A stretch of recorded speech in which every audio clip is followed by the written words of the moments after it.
Croup is an acute viral inflammation of the larynx and trachea, primarily driven by the parainfluenza virus. This infection causes rapid airway edema, which can significantly narrow the pediatric respiratory tract.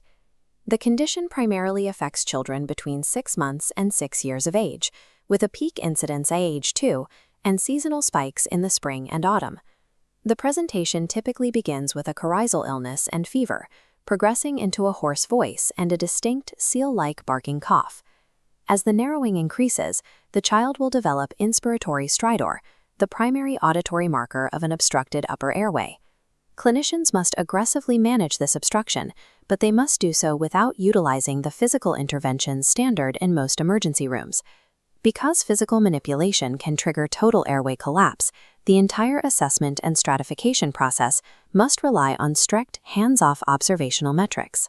To maintain a safe distance, the standard physical exam is replaced by a rigid vital sign framework known by the mnemonic Croup. First are visual metrics, C for cyanosis and R for chest recession. O monitors oxygen saturations, kept above 92%, while U refers to upper airway obstruction, like stridor. Finally, P tracks pulse, respiratory rate, and consciousness level.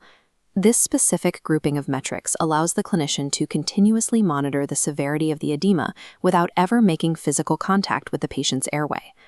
Faced with respiratory distress, the standard emergency instinct is to secure an IV, draw blood, and physically examine the throat.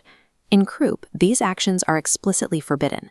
Attempting to draw blood or use a tongue depressor is actively dangerous for the patient. The physiology here is unforgiving. Distress and crying rapidly increase airway resistance and oxygen demand. This creates a feedback loop where agitation leads to hypoxia, which in turn increases agitation. Forcing an examination can push the child past their respiratory limit, converting a partial obstruction into a total airway collapse. Proper management requires keeping the child and parents calm. Oxygen should not be forced onto the face, and the child should remain on the parent's lap in whatever position they find comfortable. Minimizing distress is not just a comfort measure, it is a clinical intervention, as critical to the outcome as any medication. Effective treatment begins by placing the child into one of 3 distinct severity categories. Mild croup involves the barking cough and stridor during activity, but it is defined by the absence of recession and cyanosis. The indicator for mild croup is the baseline. The child does not display stridor while they are at rest. When the highlight shifts to moderate croup, we see the appearance of intermittent stridor at rest, accompanied by mild chest recession. The diagnostic shift between these 2 categories rests on whether the stridor persists when the child is quiet and resting. For both mild and moderate cases, the pharmacological baseline is a single dose of oral dexamethasone at 150 micrograms per kilogram. Moderate croup requires the child to be admitted or observed for at least 4 hours after the steroid is administered. If the child is stable for discharge, they are given a single dose of prednisolone, rounded up to the nearest 5 milligrams, to be taken 12 to 24 hours later. Stridor at rest is the pivot point for this protocol. Its presence upgrades the diagnosis and necessitates mandatory in-hospital observation. Severe croup is an airway emergency. The clinical signs now include continuous stridor at rest, cyanosis or low oxygen saturations, and moderate to severe chest recession. At this stage, the child may shift from agitation to apathy or restlessness, which often indicates significant hypoxia and physical exhaustion. Respiratory support must be non-invasive.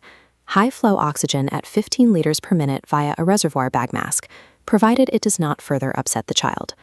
Administer 150 micrograms per kilogram of dexamethasone orally, or use 2 milligrams of nebulized budesonide if the child is unable or unwilling to swallow. For severe presentations, we introduce nebulized adrenaline. Adrenaline provides a rapid spike in relief, whereas the steroids follow a much slower onset curve.